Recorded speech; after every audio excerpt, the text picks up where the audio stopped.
Saudara, perang Iran-Israel belum juga menunjukkan tanda-tanda akan berakhir. Bagaimana dampaknya pada Indonesia dan bagaimana Indonesia bisa berperan dalam meredakan konflik ini? Kita ulas bersama Dirjen Asia Pasifik dan Afrika Kementerian Luar Negeri, Abdul Qodir Jailani. Selamat malam, Pak Qodir. Selamat malam, Mbak Audrey.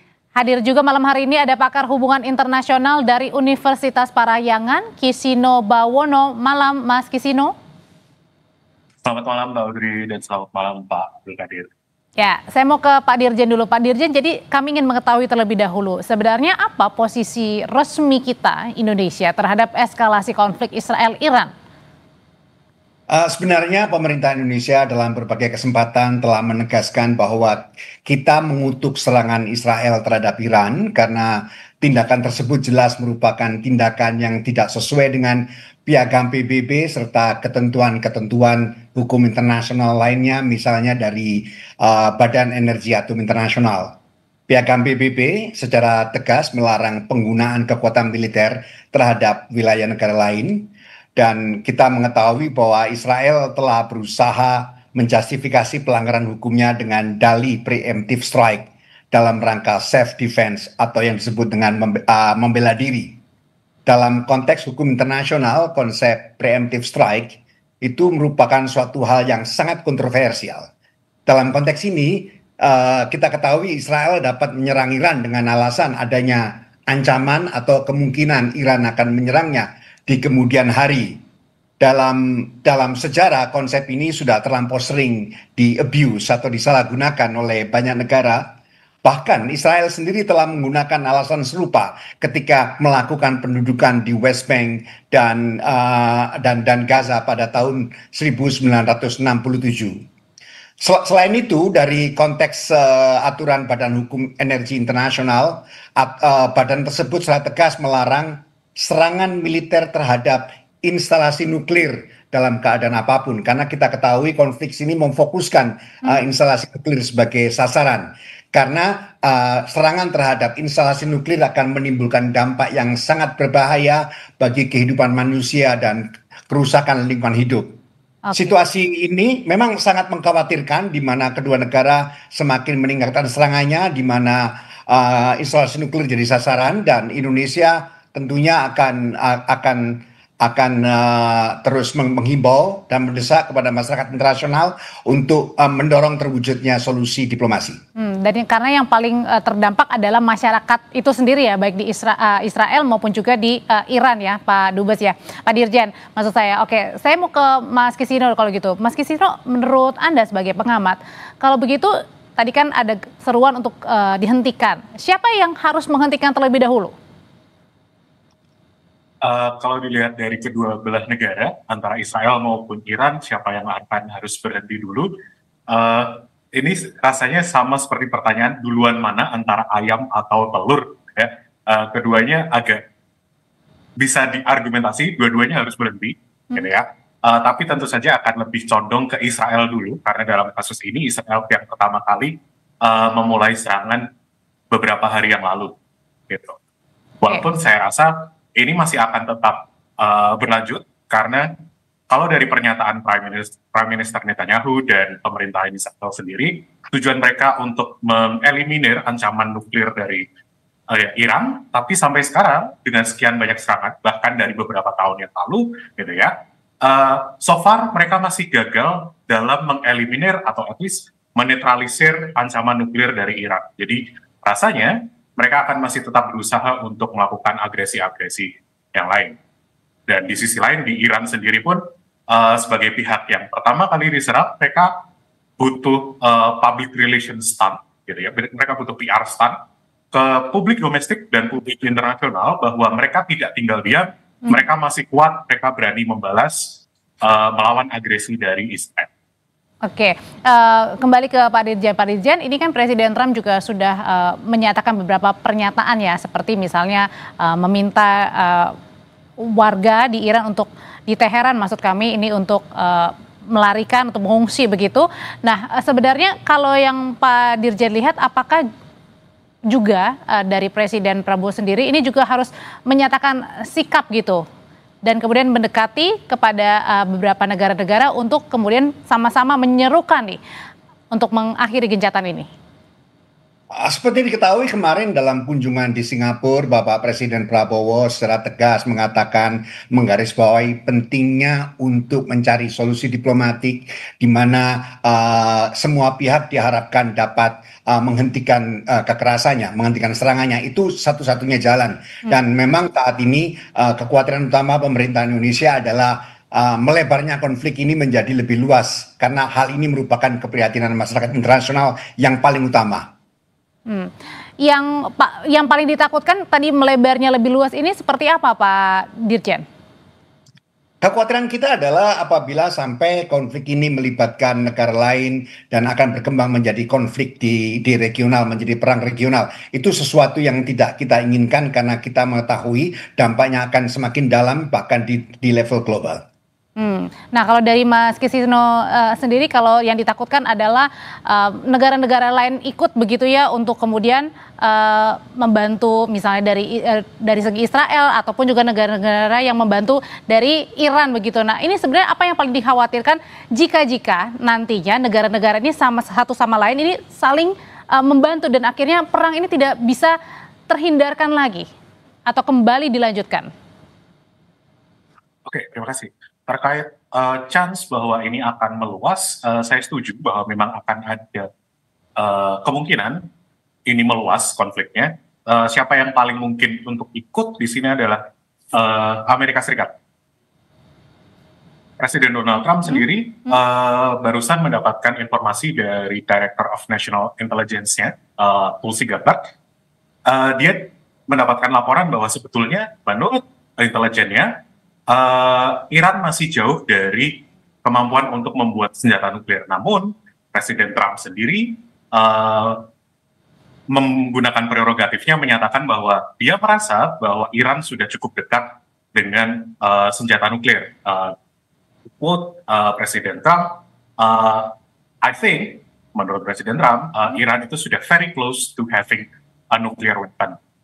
Di sini, kemungkinan dilemanya adalah kita lihat di domestik Amerika Serikat dalam pemerintahan Presiden Trump, apakah kemudian birokrasinya, kementeriannya, agensi-agensinya setuju untuk kemudian ikut Israel untuk berperang di Iran atau tidak. Karena so far masih ada tarik ulur antara ada yang pro maupun ada yang anti.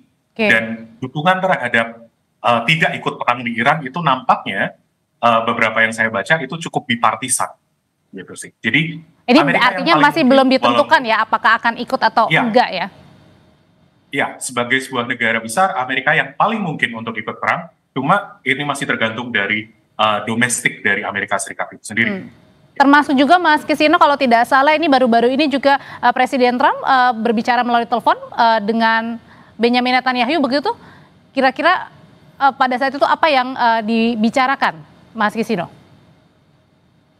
Saya sendiri belum membaca apa yang diobrolkan oleh Presiden Trump dengan Prime Minister Netanyahu, tapi kemungkinan besar ini terkait dengan bagaimana Amerika Serikat bertindak atau merespon serangan Israel terhadap Iran. Secara umum mereka pasti akan mendukung Israel. Cuma seberapa bentuk dukungannya, seberapa jauh itu yang masih harus ditunggu. Oke, Pak Dirjen, sebenarnya langkah diplomatik apa sih yang perlu kita ambil kalau kemarin memang Pak Presiden sudah mengumumkan sikap kita. Nah, tapi langkah diplomatik seperti apa yang harus kita ambil untuk bisa mendorong menurunkan eskalasi konflik Israel-Iran ini? Baik mungkin misalnya melalui forum bilateral kah atau PBB atau organisasi kerjasama Islam OKI misalnya? Ya. Seperti saya katakan tadi, kekhawatiran utama adalah melebarnya konflik menjadi konflik lebih luas merupakan keprihatinan masyarakat internasional dan kita semua mengetahui bahwa persoalan ini sebenarnya juga sudah dibahas di Dewan Keamanan PBB beberapa hari yang lalu. Namun sampai hari ini kita belum melihat sikap Dewan Keamanan PBB terhadap situasi ini. Dan tidak hanya itu saja, isu ini juga telah dibahas di Badan Energi Atom Internasional, di mana Indonesia kebetulan juga menjadi anggota Board of Governor.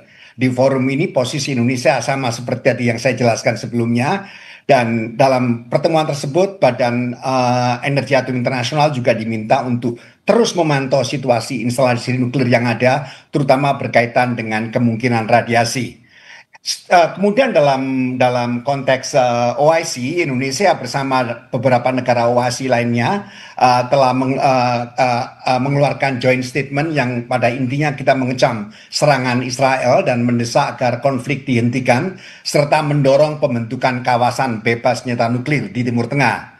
Sebagai informasi, nanti pada hari Sabtu, Bapak Menteri Luar Negeri juga akan menghadiri pertemuan darurat OIC di Istanbul yang akan secara khusus membahas sikap bersama negara-negara OIC. Di tingkat ASEAN, Indonesia juga mendorong negara-negara Asia Tenggara untuk bersikap terhadap perkembangan yang sangat mengkhawatirkan ini. Selain itu, kita juga melakukan berbagai engagement secara regional dan di berbagai forum. Dan yang lebih penting lagi, satu hal yang perlu diperhatikan, salah satu upaya yang perlu kita lakukan untuk menyelesaikan konflik ini adalah pentingnya untuk menyelesaikan masalah Palestina, karena bagi Indonesia, isu penjajahan Israel di Palestina merupakan akar persoalan semua konflik dan ketegangan di Timur Tengah. Pak Dirjen, yang kita tahu kan Israel ini dekat dengan Amerika Serikat, begitu juga dengan Iran yang dekat dengan Rusia dan juga Tiongkok atau China. Ini bagaimana caranya kita negara Indonesia ini menavigasi hubungan sesama antar Amerika Serikat, Tiongkok, Rusia di tengah-tengah isu Israel dan Iran yang saat ini sedang sangat-sangat memanas? Memang kita mengetahui bahwa tantangan utama politik luar negeri Indonesia saat ini adalah bagaimana kita menavigasi sesuai prinsip bebas aktif di antara semua persaingan great powers yang ada, dan bagaimana kita mencari strike balance, dan dapat dipastikan apa yang terjadi pada saat ini akan semakin memperuncing rivalitas ini dan dinamika ini.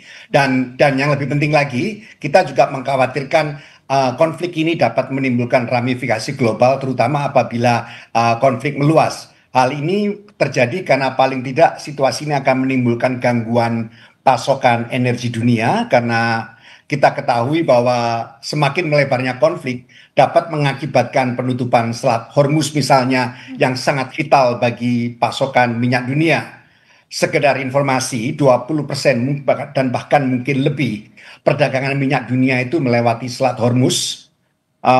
Seingat saya, kalau tidak salah, setiap hari sekitar 17 hingga 20 juta barel minyak mentah melewati Selat Hormuz, dan perdagangan global untuk LNG juga melewati Selat Hormuz. Apabila hal ini terus berlanjut, tentu saja ini akan membuat semakin kompleks pelaksanaan politik luar negeri ini, karena polarisasi global juga semakin kuat, dan situasi ini tentunya akan meningkatkan tantangan yang lebih besar bagi pelaksanaan politik luar negeri. Dan ini juga sudah mulai dirasakan ya dengan harga minyak yang naik ya, Pak Dirjen ya. Oke, kembali ke Mas Kisino kalau gitu. Mas Kisino, kalau Iran menyatakan bahwa serangan kami akan lanjutkan sampai Israel menyerah. Nah, ini gimana caranya untuk mencari penyelesaian supaya tidak berkelanjutan nih? Karena tadi sudah dideklar oleh Iran bahwa tidak akan berhenti sampai Israel menyerah. Oke, sayangnya gitu ya, rasanya ini masih akan tetap panas karena apa yang dilakukan Iran ini adalah bagian dari perpanjangan ideologi atau perpanjangan tujuan negara mereka sendiri. Republik Islam Iran didirikan dengan tujuan salah satunya untuk kemerdekaan Palestina. Bagaimana cara mereka memperjuangkan kemerdekaan Palestina adalah dengan menyerang Israel atau melawan Israel. Dan cara mereka dalam melawan Israel adalah apa? Ya, ketika mereka diserang, mereka juga melawan balik. Rasanya sementara concern khusus pada kemampuan nuklir Iran. Beliau sudah beberapa kali, paling tidak di 2010-an, bahkan di UNGA, sidang umum PBB, dia memberikan speech khusus meng-highlight bahwa Iran itu adalah salah satu ancaman dengan nuklirnya. Jadi rasanya kalau mau dilihat ya, Iran pasti akan tetap melakukan apa yang mereka anggap normal, apa yang mereka anggap mendekatkan mereka pada tujuan ideologis mereka. Jadi rasanya kayak susah. Dan ada pihak juga yang menduga-duga jangan-jangan ini ada perang dunia ketiga nih kalau misalnya Israel-Iran terus memanas. Betulkah hal demikian yang ditakutkan, Mas Kisino? Ketakutan untuk perang dunia ketiga itu adalah ketakutan yang sebetulnya cukup valid gitu ya. Bahwa kondisi dunia memang sedang tidak baik-baik saja. Kemarin kita ketambahan dengan India dan Pakistan konfliknya. Tapi secara umum saya masih merasa bahwa pemimpin-pemimpin dunia masih banyak yang cukup rasional. Mereka masih merasa bahwa perang, apalagi perang dunia, itu sebagai opsi yang sangat tidak ideal bagi mereka. Dan selama para pemimpin dunia masih merasa bahwa perang adalah opsi yang tidak ideal, saya rasa perang dunia ketiga masih cukup jauh. Nah, terakhir kalau gitu ke Pak Dirjen, apa peran yang bisa kita mainkan untuk meredakan konflik ini? Seperti saya katakan tadi bahwa Indonesia akan terus mendorong hal ini di berbagai fora. Tadi saya katakan bahwa kita sudah melakukannya di Badan Energi Atom Internasional, di OIC, dan bahkan di ASEAN. Kita juga akan terus mendorong agar masyarakat internasional bersama-sama untuk memastikan kedua belah pihak dapat menghentikan konflik ini. Memang tantangannya hal ini tidak mudah karena situasi sudah sangat pelik sekali. Tadi sudah dikatakan, Dubes Iran sudah mengatakan bahwa mereka tidak menginginkan adanya mediator dan sebagainya karena situasi memang sudah sangat pelik. Tapi yang pasti adalah sekarang ini kita perlu menegaskan kembali posisi Indonesia. Pertama, ilegalitas serangan Israel terhadap Iran, dan kedua pentingnya untuk menghentikan kekerasan karena bagi Indonesia solusi diplomatik merupakan tetap pilihan yang terbaik. Pak Dirjen, terima kasih.